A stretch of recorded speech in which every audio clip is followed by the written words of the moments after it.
Márcia, corre aqui. Olha o filho da Júnia, Márcia.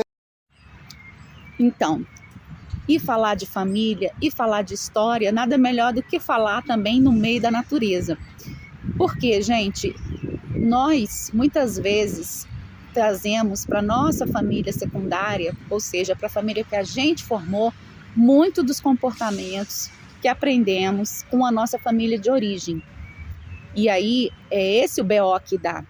Porque muitas vezes a nossa família de origem, por mais que a gente ame aquelas pessoas que foram as fundamentais no nosso desenvolvimento, no nosso crescimento, nosso pai, nossa mãe, nossos avós, nem sempre eles transmitiram para nós padrões positivos, ou seja, padrões, na verdade, de acordo com aquilo que a gente está alinhado hoje.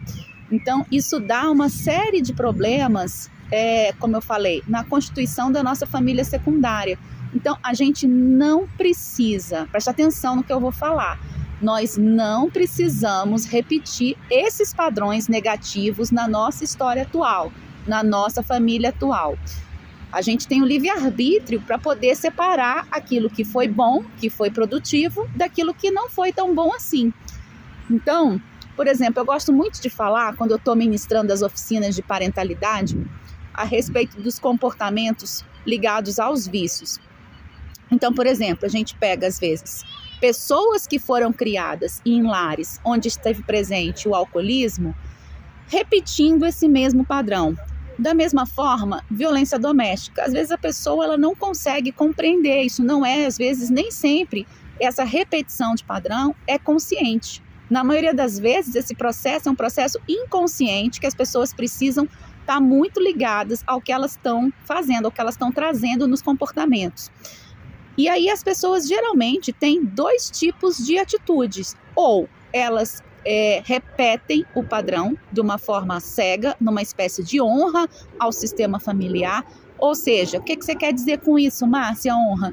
Então, por exemplo, se eu tinha, não é meu caso não, tá? Estou dando um exemplo. Então, se eu tinha um pai que era alcoólatra, como eu gostava muito do meu pai, independentemente das coisas que a minha mãe falava a respeito dele, eu vou também achar que beber todo dia da semana é uma coisa super normal, super natural, tá?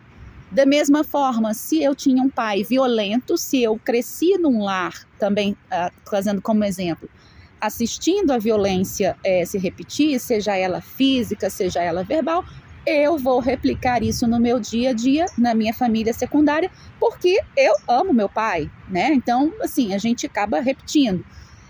Vocês entendem? Ou a gente também tem o extremo oposto. A gente tem a evitação do comportamento. Como eu tive já a oportunidade de presenciar numa oficina, uma pessoa que trouxe, olha, eu via meu pai bebendo e vi o que ele fazia com a minha mãe e depois, quando eu me casei, eu cresci dizendo que eu não ia colocar uma gota de álcool na boca para não repetir essa história, para não correr o risco de repetir. Então, a gente tem ou como é que se diz? O replicar da atitude ou ao extremo oposto, né? O que também, talvez o extremo oposto não seja o ideal, né? Enfim, e aí eu coloco vocês para pensarem, quando eu falo o que você está fazendo com a história da sua vida, eu quero dizer o seguinte, o que você está copiando que não é seu?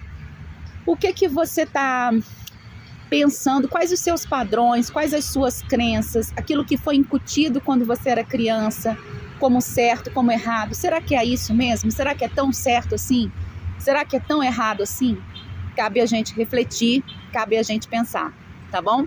Esse era o recado que eu queria deixar para você hoje em se tratando de família, que o assunto da terça é família. Vem comigo!